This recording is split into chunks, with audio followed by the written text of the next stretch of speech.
Hi, I'm Adam and welcome back to First Man Photography. Now today we are talking unpopular photography opinions. Some of these are because they are stupid and wrong, but a couple may be unpopular because they're addressing an uncomfortable truth. Before we get going today though, this video is sponsored by Lexar. If you need fast, reliable and high quality SD cards, look no further than Lexar. So I'm continuing my campaign of hiding quality content inside slightly clickbaity titles because this channel has never been one blessed with effortless views and I need to keep the lights on. But this video came about from some viewer participation on Twitter where I've been much more active recently, so make sure you subscribe to this channel and following me on Twitter. So let's see if we can discuss a few contentious issues in the world of photography without getting all upset at each other. So let's start with the gear. And does it matter? One of the big messages I'm constantly repeating on this channel is that I think there's far too much discussion around the technical aspects of photography. I believe it results in people entering these strange and pointless arguments about gear, and it even goes so far that people almost attach their identity to their camera. I've done camera reviews and sometimes it's led to the most troll-like comments I've ever received. If I criticize your camera, I'm not criticizing you. All this focus on cameras and gear has led to a lot of people to believe that the camera is doing all the work. How many times has someone seen one of your brilliant pictures and then said that classic line, "You must have a good camera"?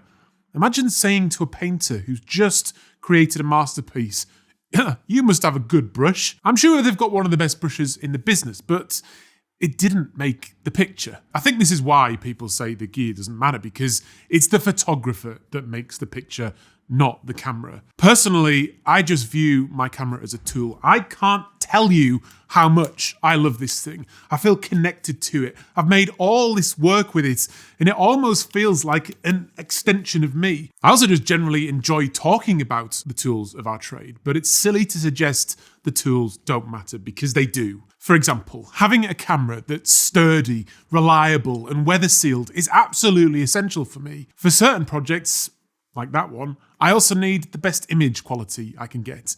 I need a tripod that's tall enough for me and a bag that's big enough to fit everything in it that I need for a shoot. The point is, we all have different requirements and they'll be reflected in the tools we use.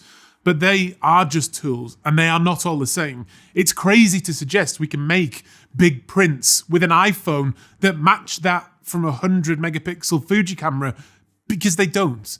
It is, however, a case of diminishing returns. These days you can do around 95% of things on a camera that costs £1,000, but to get up to that 96, 97, 98%, it will push the cost up into the thousands or tens of thousands of pounds more. So the gear does matter, but only to a certain point. It's simply a case of having a tool capable of completing the task.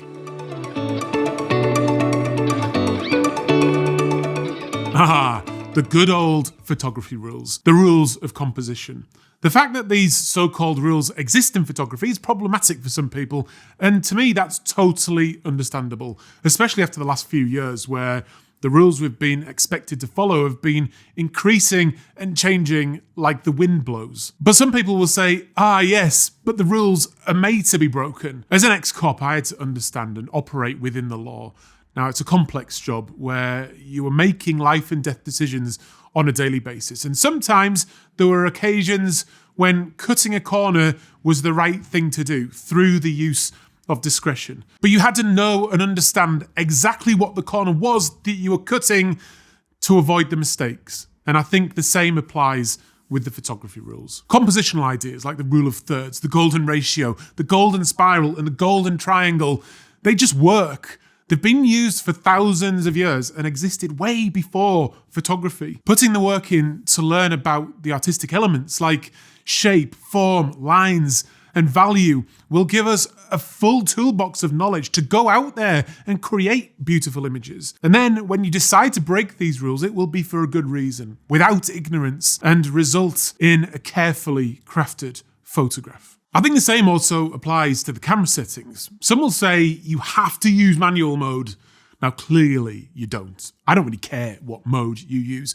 But when I am teaching, I will encourage people to use manual, because if you understand exactly what your camera's doing to achieve proper exposure, you can manipulate this to your advantage and use it creatively with things like long exposure, panoramas, or freezing fast action. The beauty of photography, though, is it's an art. So we are free to explore our own creativity and produce photographs exactly how we want. To me, though, consistently ignoring facts, the lessons of the past, or the experience of others is a terrible mistake. And that goes way beyond just photography.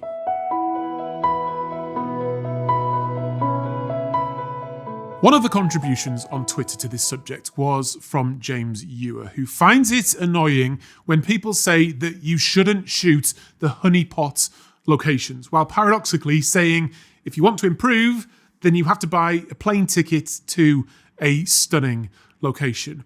I found that really interesting and insightful because those people do exist. Firstly is photographing the popular locations. It's something I think you should absolutely do. And I did it on last week's video in the Lake District and shot a fairly obvious composition of that view. Can you imagine the level of arrogance it would take for me to then get annoyed at someone else shooting from there?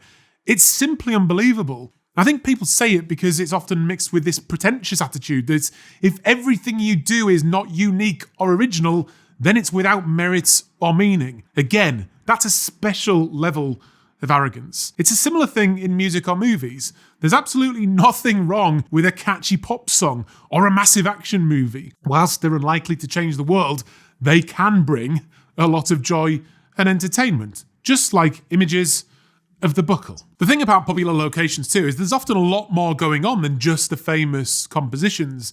There are different directions you can shoot in, different weather conditions. And on my shoot last week, I think 2 out of the 3 images I captured were fairly original and unique, partly due to me just sticking on a longer lens. Before we move on to the next one, as you know, this video is sponsored by Lexar. Now, I've been using Lexar cards for years, and they have never let me down, even when I clumsily bashed them around and accidentally drowned them. They are fast, they are reliable, and they are high quality. And this one here, the Lexar Professional 1800X, is a particularly good one that will be perfect for almost anyone thanks to the large storage and the fast speeds. It's recently been reviewed by Camera Jabber, who gave it a 5-star rating, saying it's a card you can rely on, it's made well, and has proven to provide solid performance. So hit the link down below to check out the Lexar Professional 1800X and give them some love for supporting this channel.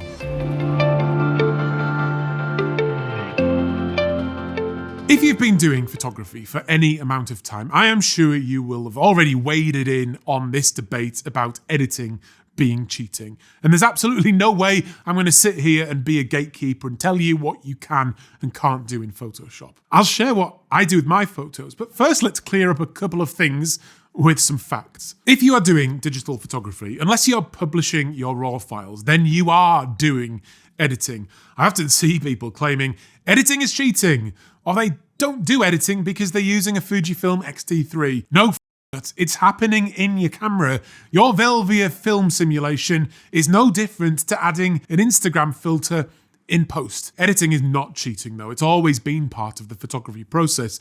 It used to happen using different materials and chemicals, but now it happens with ones and zeros. Where is the line though? When does a photograph cease being a photograph and become simply digital art? Personally, I find the introduction of AI into creative photography very troubling, partly because I don't want to be deceived. It's an absolute fundamental assumption of photography that the image, at least in some way, represents reality. If a person alters reality to a large extent and then pretends it's real, then I'm not going to enjoy it because it feels dishonest. Still, it's a complex and fine line, and like I said, I'm not the judge. Take this image here. I've heavily adjusted the luminance in this image to produce an extreme contrast that makes the image feel very dramatic, because that's how I felt when I was there. Even though it didn't necessarily look like this to the naked eye, I don't think this is deceptive in any way because it's clearly an interpretation. Plus also, you saw me shooting it. It's obviously daytime though, and we all know the sky does not go that black during the day. So we're all in on it, essentially. With my editing, I just try to edit an image in about 5 minutes to keep things to a minimum. I also feel more comfortable with my own work with subtractions rather than additions. So I'll clone out the odd stone or post or remove some of the light, like in that previous image. I also believe that our perception of colours is very subjective. The UK, for example, is a very green country, and it's a colour you see hundreds of times a day in nature. It's therefore not what I'm attracted to when I'm at a scene. So when I get back and put the image on the big screen, I'm often shocked by how green it looks because it's not what I noticed at the time of shooting. I therefore almost always end up desaturating greens in my images. Ultimately though, I believe nature is beautiful in all its forms, and a dramatic grey sky does not need to be swapped for a fake sunset. A little while ago, I met up with another very well-known photographer who also does YouTube videos. And before too long, the conversation turned to the fact we'd both considered not doing YouTube anymore, and even photography itself. It was a reassuring, although slightly unnerving conversation that I'm not the only one thinking about a possibly dim future for photography. I think the problem lies at the heart of the photography industry, which is really built around camera companies rather than photographers themselves. Let's compare it to music again. That industry is not built around Fender or Gibson. It's about the artist, the band, and the music itself, even if much of the money is controlled by the recording companies. I honestly think if photography is going to survive, it needs to shift from this kind of corporate centralization to something more meaningful that's centered around us, the photographers, both amateur and pro. The discussion should be about the photograph more than the camera, the process more than the result. And we need to come together both online and in person, because honestly, half the time it feels like there isn't really a photography community at all.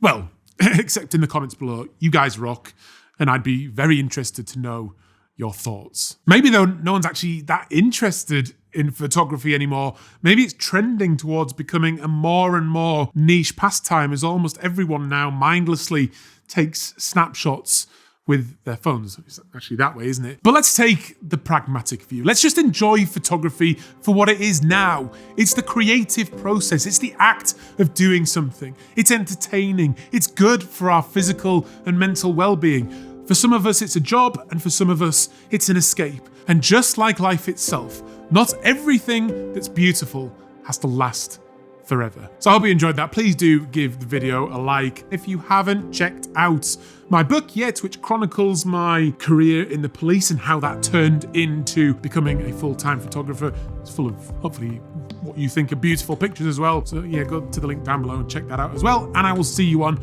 another one very, very soon. Thanks for watching. Bye.